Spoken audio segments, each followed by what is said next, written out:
ऐसे नहीं है। ये हमारी आस्था का विषय है, ये हमारे अस्तित्व का विषय है, ये हमारे जीवन का विषय है। इसके साथ खिलवाड़ नहीं होना चाहिए। देखो, हमारे प्रभु जैसा ना तो कोई था, ना है, ना होगा। ये अनादि अनंत महामहिम। भक्तजन कुछ उनकी लीलाओं का अनुकरण करके तन्मय होते हैं। उसकी भी लीला की एक मर्यादा है। जिस समय हमारे ठाकुर मुकुट धारण करते हैं, महारानी जी की चंद्रिका, तो स्वयं रासाचार्य जी को देखा साष्टांग दंडवत और आरती करके, जय जय, मुकुट विराजमान, चंद्रिका विराजमान।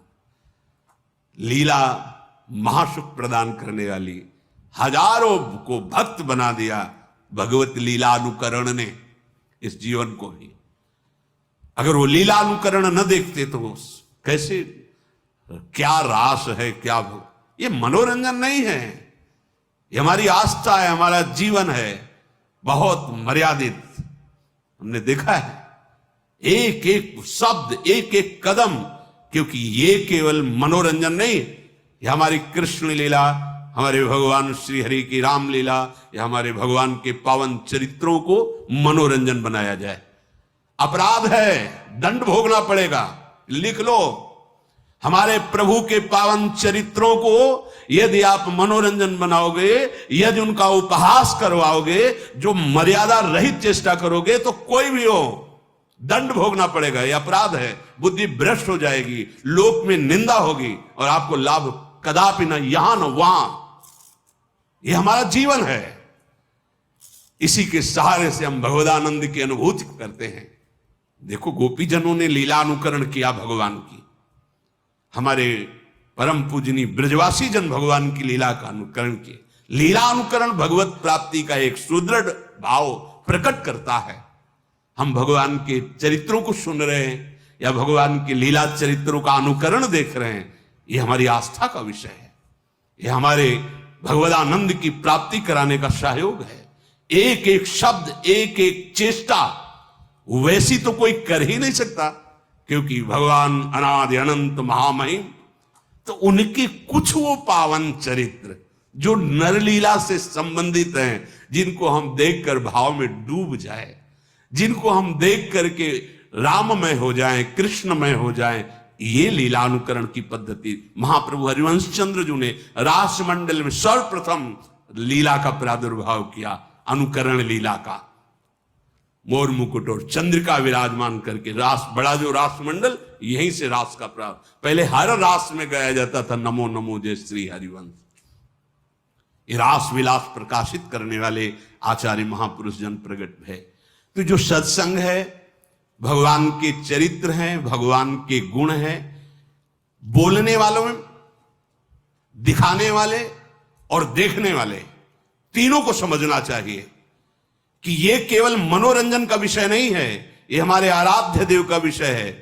ये हमारे प्राणों पर आघात होगा अगर शब्द बिगड़ गए तो, अगर लीला अनुकरण की मर्यादा बिगड़ गई तो।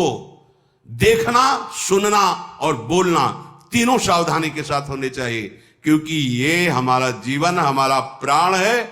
और अगर ये बिगड़ गया तो संभालेगा कौन? फिर कौन संभालेगा? ये बड़े बड़े ब्रह्म ऋषियों ने जो समाधि में देखा वही लिखा।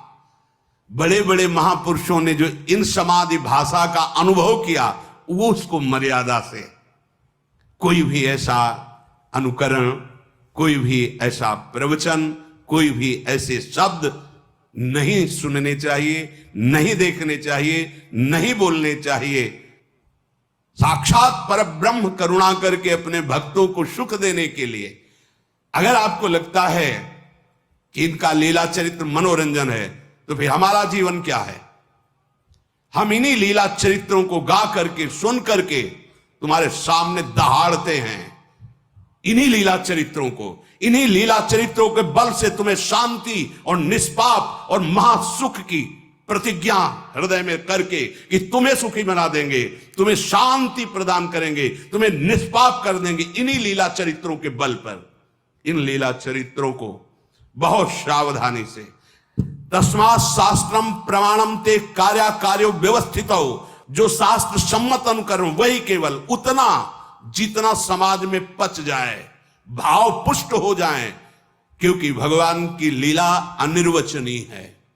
बड़े बड़े ब्रह्म ऋषि भी हार गए और वो प्रार्थना बाद में यही किए कि हे हरि, जैसे आकाश में गरुण भी अपने बल से उड़ते हैं और मच्छर भी अपने बल से उड़ता है पर पार कोई नहीं पाया, हे नाथ, ऐसे ही हम अपनी मति के अनुसार आपकी लीलाओं का गायन कर रहे हैं।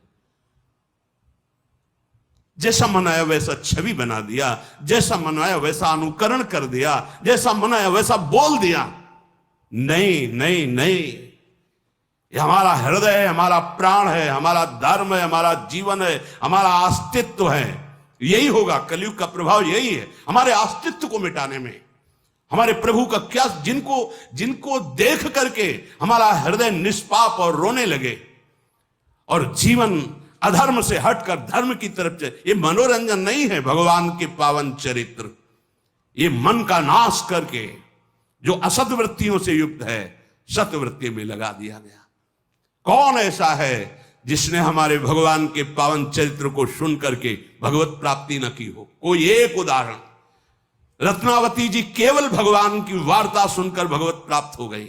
ब्राह्मण पत्नियां मथुरा केवल भगवत वार्ता सुनकर भगवान को, ऐसे करोड़ों अनंत भक्त हो गए जो लीला अनुकरण दर्शन और लीला चरित्र श्रवण से भगवत प्राप्त महात्मा बन गए। जगत को तारने की सामर्थ्य आ गई।